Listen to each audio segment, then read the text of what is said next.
ঘন বৃষ্টিতে অনেকেরই অ্যাগ্লোনিমা নিয়ে সমস্যা হচ্ছে। অনেকেই বলছে যে অ্যাগ্লোনিমার গোড়া পচে যাচ্ছে, অনেকের অ্যাগ্লোনিমার নিচের দিকের পাতা পচে যাচ্ছে, অনেকেরই অ্যাগ্লোনিমার কালার ঠিকঠাক থাকছে না।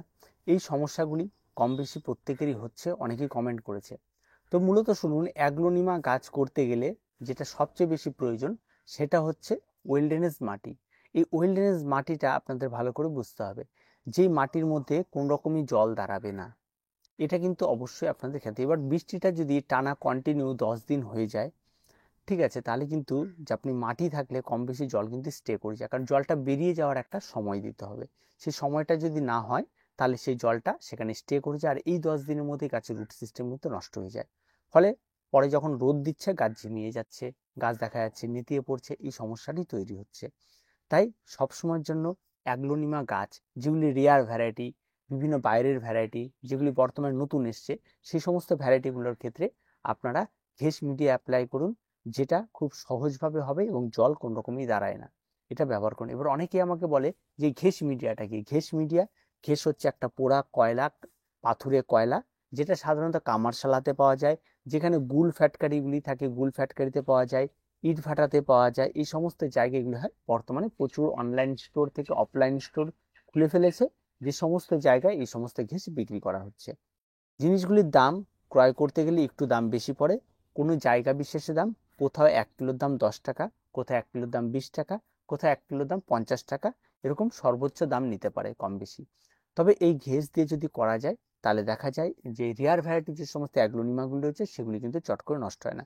এবার আপনি সেটাকে শুধুমাত্র ঘেঁস দিয়েও করতে পারেন, বা আপনি 50% ঘেঁস 50% বালি নিয়েও আপনি লাগাতে পারেন, তাতেও কোনো অসুবিধা নেই। আবার আপনি এর সঙ্গে কাঠকয়লাও মিশিয়ে দিতে পারেন, কোনো রকম কোনো অসুবিধা হয় না। ঘেঁসের পরিমাণটা যদি বেশি থাকে আর তার সঙ্গে আপনি যদি একটু গোবর সার বা ভার্মি কম্পোস্ট বা পাতা পচা সার এগুলি মিশিয়ে দিয়েও যদি আপনি লাগাতে চান, তাতেও আপনি লাগাতে পারবেন।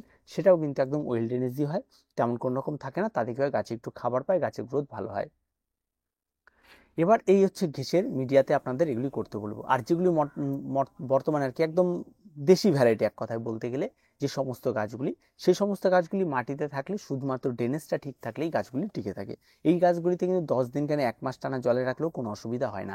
আর অ্যাগ্লোনিমা গাছ কিন্তু জলেই যে সমস্যা তাতে কিন্তু নয়, জলেও গাছ অনেক টাইম ভালো থাকে। যে কোনো ভ্যারাইটি, কিন্তু রেয়ার ভ্যারাইটিগুলো একটু কম, আমি বললাম আগেই। তো যে কোনো ভ্যারাইটি কিন্তু দীর্ঘ সময় ভালো থাকে এরা। এদের যে বৃষ্টিতে বড় সমস্যা হয় তেমনটা কিন্তু কিছু নয়, যদি মাটি ওয়েলডেনেস থাকে। আর এমনি যারা ঘেঁষে করছেন তারা খোলা আকাশের নিচে রাখতে পারবেন, কোন রকম কোনো অসুবিধা হবে না অ্যাগ্লোনিমার ক্ষেত্রে। এবার আসি আর একটা মিডিয়া, যেটা কোকো চিপস বলে। অনেকে রয়েছে মাটির মধ্যে করছে, কোকোপিট ব্যবহার করছে, কোকো চিপস ব্যবহার করছে। এগুলি আমাদের এইখানে বর্ষাকালের জন্য সেই মিডিয়াটা খুব খতরনাক। তাই সেই মিডিয়াটাকে এই বর্ষাকালে থাকলে সেটাকে আপনাকে অ্যাভয়েড করতে হবে, তা নইলে তার গোড়াতে জল ধরে রাখে, স্টে করে রাখে, সেখানে ফাঙ্গালের জন্ম হয়, পরবর্তীতে গাছ নষ্ট হয়। এবার আসি গাছের নিচের দিকের পাতা পচে যাওয়া। দেখুন, গাছের নিচের দিকের পাতার বয়সটা কত সেটাকে আপনাকে বুঝতে হবে। যদি দেখা যায় পাতাটা অনেক পুরনো, হলুদ হয়ে এসছে, সেটা পচে যাওয়াটা খুব স্বাভাবিক। এটা গাছ তার নিজে থেকেই সেটা পচবে, এবং এটা সময় থাকতে থাকতে আপনি নিজেই কেটে ফেলে দেবেন। যদি দেখা যায় গাছের উপরে নতুন পাতা বেরিয়েছে, সেই পাতাতে দেখা যাচ্ছে যে পচন, তাহলে মাথায় রাখবেন কোনো ফাঙ্গালের আক্রমণ ঘটেছে। তাহলে সে সময় আপনি অ্যান্টিফাঙ্গাল স্প্রে করতে পারেন। সেটা ব্লাইটক্স করলে বেশি ভালো। যদি না থাকে, আপনারা বর্তমানে বাজার চুরি তো প্রচুর পাওয়া যায়, আপনাদের যেটা পছন্দ একদম কপার অক্সিক্লোরাইড যুক্ত অ্যান্টিফাঙ্গাল নেবেন, সেটা আপনারা ব্যবহার করবেন।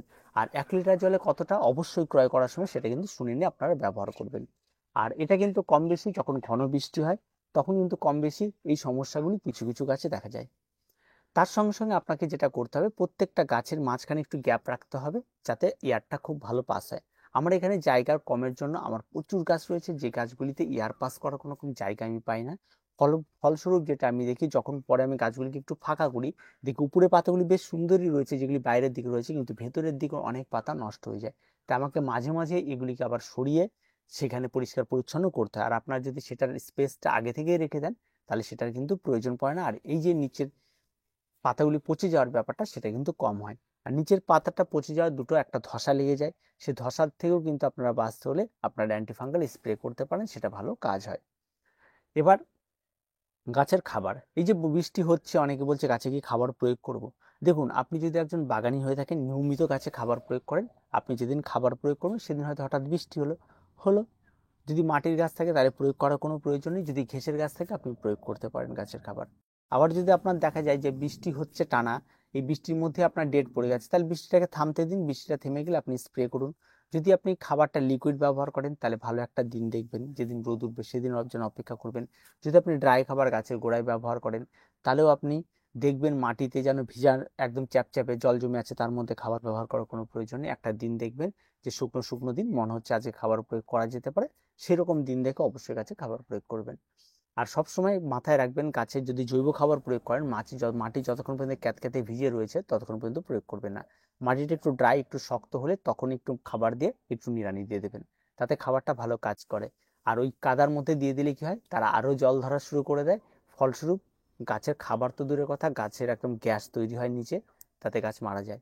তো এই ব্যাপারগুলিকে একটু খেয়াল রাখবেন। আর ঘেঁষের গাছে যারা লিকুইড খাবার দেন, হয়তো এনপিকে 15-15 দিচ্ছেন, জলে গুলিয়ে নিয়ে দিচ্ছেন, তারা বৃষ্টি অফ হলে আপনারা প্রয়োগ করবেন, কোনো রকম কোনো অসুবিধা নেই। তবে এই খাবারগুলি কিন্তু আপনারা অবশ্যই অবশ্যই অ্যাগ্লোনিমা গাছে প্রয়োগ করতে পারেন, সেটা রেয়ার ভ্যারাইটি হোক ভালো ভ্যারাইটি হোক করতে পারেন, কোনো রকম তাতে অসুবিধা নেই এই বৃষ্টিতে।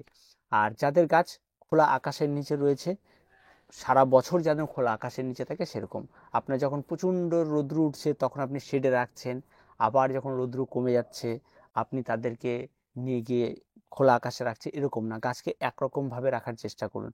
হয় সারা বছর খোলা আকাশের নিচেই রাখুন, নয় সারা বছর শেডের নিচেই রাখুন, তাতে গাছ বেশি ভালো থাকে, নাহলে গাছের মানিয়ে নিতে একটা বড় সমস্যা হয়।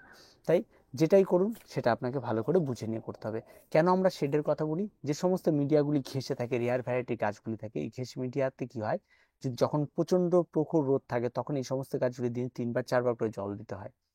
এই ব্যাপারটা যদি শেডে থাকে তাহলে অনেকটা কমে আসে, হয়তো সেখানে 2 বার জল দিতে হয়, এই ব্যাপারটা হয়।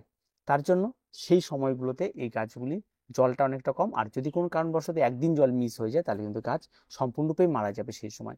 কারণ এই সমস্ত রেয়ার ভ্যারাইটি গাছে পাতলা পাতা যেমন পাতলা হয়, পাতায় তেমন খুব একটা এরা খাবার রেখে দিতে পারে না, এদের কাণ্ডে যেমন স্টক খাবার খুব কম থাকে, এই ব্যাপারগুলো থাকে, তাই পাতা যে কোনো মুহূর্তে ওই গরম হিটে পুড়ে যেতে পারে। তাই শেড রাখতে হবে, শেডটা গ্রিন নেট হতে পারে বা ব্ল্যাক নেট হতে পারে, যেটা ব্ল্যাক নেট হলে বেশি ভালো গ্রিন নেটের থেকে। তো সেটাই, উপরে যে বৃষ্টিটা আটকাতেই হবে এমন কোনো বিষয় নেই শেডে। শেড বলতে আমরা এটাই বোঝাই যে বৃষ্টির জল আটকাতে হবে এমনটা নয়। যখন ঘন বৃষ্টি প্রচণ্ড রয়েছে, অনেক গাছ রয়েছে, সেক্ষেত্রে আপনারা রাখতে পারেন যে কিছু গাছ রয়েছে ঘেঁষে, কিছু রয়েছে মাটিতে, সেক্ষেত্রে আপনার অ্যাভারেজ একটা জল যাতে না পড়ে আপনার গাছগুলি ভালো থাকে তার জন্য আপনি শেডে রাখতে পারেন, তাতে কোনো অসুবিধা হয় না।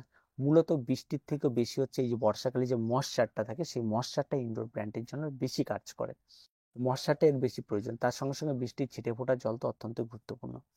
তো এইভাবে আপনাকে গাছগুলিকে করতে হবে, এতে আপনার গাছ কিন্তু অনেক বেশি ভালো থাকবে। আর রোগ পোকামাকড় দেখুন কমন বিষয়, কম বেশি প্রত্যেকের কাছেই ধরবে, পোকার আক্রমণ হবেই, এই নিয়ে ভাবার কোনো কিছু নেই। আর তাই বর্ষায় যারা যারা চিন্তিত ছিলেন তাদের জন্য এই ভিডিওটি থাকলো। তো প্রচুর এগুলো নিয়ে আর ভিডিও করেছি, আবারও করতে হচ্ছে, প্রচুর মানুষই এগুলো নিয়ে বলতেই থাকে। তো এগুলি না করলে বোঝানোটা খুব মুশকিল হয়ে যায়, কমেন্টে অ্যান্সার দেওয়া খুব মুশকিল হয়ে যায়, কারণ সবার গাছ তো সব মিডিয়াতে থাকে না। আর কেউ যখন কমেন্ট করে তখন তার গাছটি কোন মিডিয়াতে রয়েছে সেটা বলে না, সরাসরি বলে আমার কাছে এই সমস্যাটি হচ্ছে। তো যাই হোক, তো আজকে এ পর্যন্তই, দেখা হচ্ছে পরবর্তী ভিডিওতে। প্রত্যেকে ভালো থাকবেন, প্রত্যেকে সুস্থ থাকবেন, আর চ্যানেলটিকে অবশ্যই অবশ্যই সাবস্ক্রাইব করে রাখবেন।